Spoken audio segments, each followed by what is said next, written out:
আমরা কার কাছ থেকে দুঃখ পাই বলুন তো? কার কথায় আঘাত পাই বলুন তো? কার ব্যবহারে কষ্ট পাই বলুন তো? কে আমাদের অবহেলা করে বলুন তো? উত্তর একটাই, আমরা যাকে বেশি ভালোবাসি, আমরা যাকে কাছের বন্ধু ভাবি, আমরা যাকে আপনজন মনে করি। আসলে যে কষ্ট দেয় সে জানে না অপর দিকের মানুষটা ঠিক কতটা যন্ত্রণা ভোগ করে। সে জানে না বুকের ভেতর এক অজানা যন্ত্রণা সে কতটা ছটফট করে। হিসেবে বসলে হিসেব গড়মিল হবে। স্বামীর অল্প আয়ে সংসার চালিয়ে কিভাবে মাসে ৩,০০০ টাকা সঞ্চয় করি, how to saving money, daily Bangali blog আর গ্রামের সাদামাটা জীবন। কাপড় চোপড় গুছিয়ে নিলাম, সেই ব্লগটা আজকে তোমাদের কাছে আমি শেয়ার করব। তো নতুন দিনে নতুন আরেকটি ব্লগ ভিডিও নিয়ে হাজির আমি আপনাদের মাঝে সাভানা, ভারতের ছোট্ট একটা গ্রাম শীতলকুচি জেলা থেকে বলছি। তো welcome back to my channel. আসসালামু আলাইকুম। তোমরা সবাই কেমন আছো? আমি আশা করি তোমরা সকলেই ভালো আছো। আলহামদুলিল্লাহ আমিও ভালো আছি, আর আমার পরিবার পরিজনদের নিয়ে আলহামদুলিল্লাহ আমি ভালোই আছি। আর আমার প্রাণপ্রিয় কলিজা আপু ভাইয়েরা তোমরা সবাই কেমন আছো? আমি আশা করি তোমরা সকলে ভালো আছো। তো বরাবরের মতো না ব্লগটা আমি শুরুই করে দিলাম। তো এখানে দেখতে পাচ্ছেন অনেক কাপড় চোপড় নিয়ে বসবো আর কি, বিছানায় নিয়েছি। চা খেতে খেতে কাপড় চোপড়গুলো গুছিয়ে নেব, কারণ আজকে সারাদিনের সময় হয়নি কাপড় চোপড়গুলো গোছানোর। তো শুকিয়ে এনে ওয়ার্ড্রপের মধ্যে পটলি করে রেখে দিয়েছিলাম। তো ভাবলাম যে না, সন্ধ্যার সময় চা খেতে খেতে তোমাদের সাথে কথা বলতে বলতে কাপড় চোপড়গুলো গুছিয়ে নেই। তো অফ ক্যামেরায় একবার হয়েছে চা, কারণ মা এসেছিলো সেজন্য রুমের মধ্যে অফ ক্যামেরায় হয়ে গেছে, যেহেতু আব্বা মাকে আমি দেখাই না সেই জন্য। তো এই যে দেখুন কাপড় চোপড় বিছানায় বসে, কিন্তু আমি সব সময় কাপড় চোপড় গোছাই, কারণ বিছানায় বসে এই কারণে গোছাই, এখানে অনেকক্ষণ যাবৎ বসে 10-15 মিনিট শান্তি মতো করে কাপড়গুলো গোছাতে পারবো। আর দাঁড়িয়ে টাড়িয়ে না অত ভালো লাগে না, মশা টশা ধরে পায়ের মধ্যে, খুব খারাপ লাগে। হ্যাঁ, মানে বিছানায় বসে দাঁড়িয়ে থেকে যেটা 5 মিনিটে হবে, বিছানায় বসে সেটা 2 মিনিটে হবে। তো এখানে কিছু খরচের লিস্ট করব, যেটা যেটা আর কি অভাব আছে সংসারের মধ্যে, খরচের মধ্যে, সেটা একটু লিস্ট করব। আমার কিন্তু লিস্ট খুব লম্বা চওড়া হয় না, কারণ যেহেতু আমি সপ্তাহে সপ্তাহে ব্যাগ ডেলিভারির জন্য যাই, ওই পাশ থেকে আমি যা যা লাগে আর কি সব আমি ওই একটা স্লিপ করে নিয়ে যাই, ওখান থেকেই নিয়ে আসি আর কি। তো সেই কারণে আমার অত লম্বা চওড়া স্লিপ হয় না। সবজি বাজার তো আমি সপ্তাহে 1 দিন করে নিয়ে আসি, আর মুদিখানার বাজারও ওই সপ্তাহে 10 দিন এরকম করে নিয়ে আসি। মানে বলতে কি, যেটা জিনিস নেই বলতেই চলে রুমের মধ্যে, সেটাই আমি কিনি। আর মানে অযথা আমি খরচ করা পছন্দ করি না, মানে প্রয়োজন ছাড়া আমি ঘর থেকে বেরোই না, আর প্রয়োজন ছাড়া যে কোনো জিনিস আমি কেনাকাটা করি না। কারণ বাড়ি থেকে বেশি যখন বেরোবেন তখনই কিন্তু খরচটা চালু হয়। স্বামীর অল্প আয়ে সংসার চালিয়ে কিভাবে মাসে ৩,০০০ টাকা সঞ্চয় করি, সেই বিষয় নিয়ে আলোচনা করব। দেখুন, আমি কিন্তু গরিব ঘরের মেয়ে বা গরিব ঘরের বউ বলতে পারো।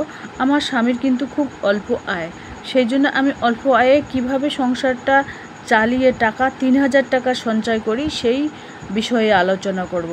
দেখুন, আমার হাজব্যান্ড কিন্তু প্রত্যেক মাসে আমাকে 15,০০০ টাকা করে তুলে দেয়। তো 15,০০০ টাকার মধ্যে আমি কিন্তু 3,০০০ টাকা সেভ করি, সঞ্চয় করি। তো কিভাবে সঞ্চয় করি সেই বিষয়ে আলোচনা করতেছি। 15,০০০ টাকা দেখতে হবে। 15,০০০ টাকা তোমার যদি বুদ্ধি থাকে তাহলে 5,০০০ টাকাও তুমি সেভ করতে পারো। যদি তোমার আরেকটু বেশি বুদ্ধি হয় তাহলে তুমি 7,০০০ টাকাও সেভ করতে পারো, সেটা তোমার উপর ডিপেন্ড করে। হ্যাঁ, এখন যদি তুমি ভাবো যে না আমি 15,০০০ টাকা সহ খরচ করব, এটা কিন্তু তোমার ভুল ধারণা। কারণ আমরা প্রত্যেক মহিলারাই চাই 10 টাকা যদি হয় সংসারে, আর 10 টাকা কীভাবে মিল করে 20 টাকা করে রাখবো। কিন্তু সেটা আমাদের মেয়েদের হাতে কিন্তু সব কিছু।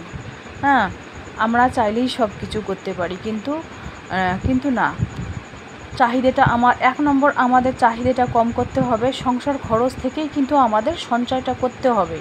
হ্যাঁ, এটা একটা চাকরি ভাবতে হবে। যদি আমার হাজব্যান্ড আমাকে 15,000 টাকা মাসে দেয়, তো 3,000 টাকা যদি আমি এখান থেকে সেভ করি, তাহলে 3,000 টাকা আমি একটা ছোটো মোটো চাকরি হিসাবে টাকাটা সঞ্চয় করব।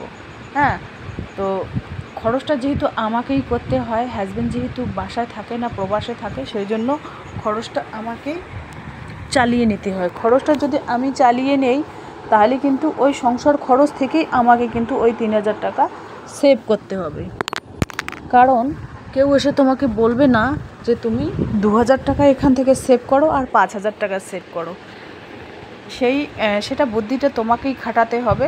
যাই হোক, আমি কিন্তু 3,000 টাকা সংসার খরচ থেকে সঞ্চয় করে, আমার যেহেতু স্বামীর অল্প ইনকাম, আমি সেই বিষয়ে আলোচনা করতেছি। যেখানে লাগবে আমাকে 3 কিলো আটা, সেখানে আমি 2 কিলো আটা দিয়ে চালিয়ে দেব। যেখানে আমাকে মাসে 7 কেজি বা 8 কেজি সরিষার তেল লাগে, সেখানে আমি 5 থেকে 6 লিটার দিয়ে আমি কাজটা চালিয়ে দেব। তাহলে কিন্তু আমি ওখান থেকে সেভ করতে পারবো। আর যেখানে দুধ আমাদের লাগে 1 কিলো, সেখানে আমি 500 গ্রাম দুধ দিয়ে চালিয়ে দেব। মানে পরিমাণে একটু একটু করে কম যদি করি সংসার খরচ থেকে, তো না খেয়ে তো মরবো না।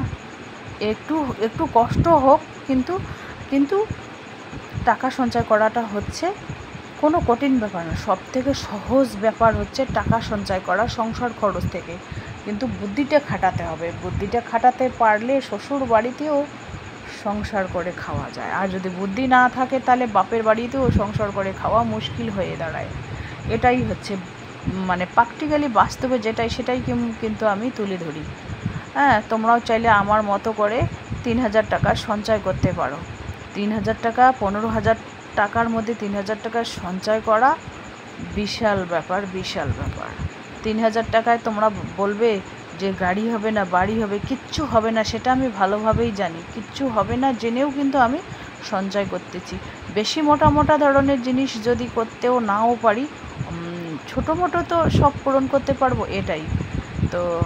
যাই হোক, অল্প অল্প করে জমিয়ে আমি একটা সোনার চেন বানিয়ে নেব মেয়ের জন্য।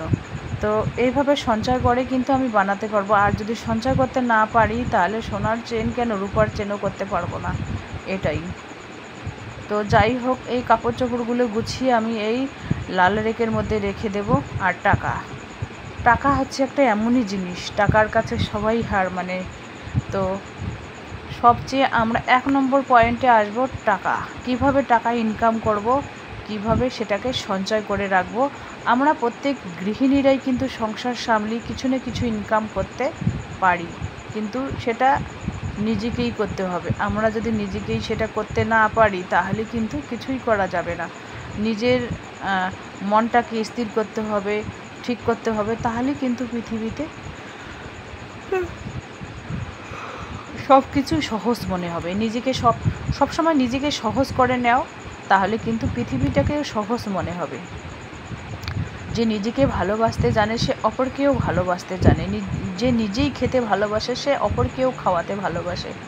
এটাই তো। এই যে দেখুন, জানালাটা রুমের আর কি খোলা আছে। রাত্রিবেলায় না, জানালাটা একটু হলেও খুলে দিই, কারণ কার্বন ডাইঅক্সাইড তো ভেতরে ঢোকে, অক্সিজেন তো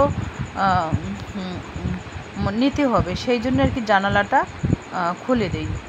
তো যাই হোক, চলো ব্লগটা দেখতেই থাকো, আশা করি খুবই ভালোই লাগবে। আমি কিন্তু মনিটাইজেশনের জন্য অ্যাপ্লাই করেছি কালী পূজার আগের দিন। জানি না এখনও মনিটাইজেশন অন হচ্ছে না কেন।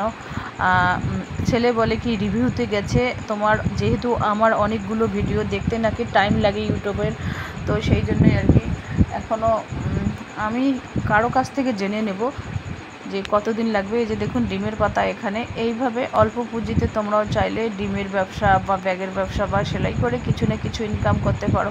আমরা মহিলারা যদি মাসে 1,000 2,000 করে ইনকাম করি, তাহলে কিন্তু খুবই ভালো হয়। কারণ 1,000 2,000 টাকা যদি ইনকাম করি, এটার মতো আর খুশি নেই। আজকে রান্না হবে কি জানো, একটুখানি মটন মা দিয়েছে, তাই দুধ কচুর ডাঁটি দিয়ে একটু মাখা করব, তাই রান্না হবে। তো চলো, আজকের ব্লগ এ পর্যন্তই। ততক্ষণ তোমরা সবাই সুস্থ থাকো, সাবধানে থাকো। টাটা, আল্লাহ হাফেজ।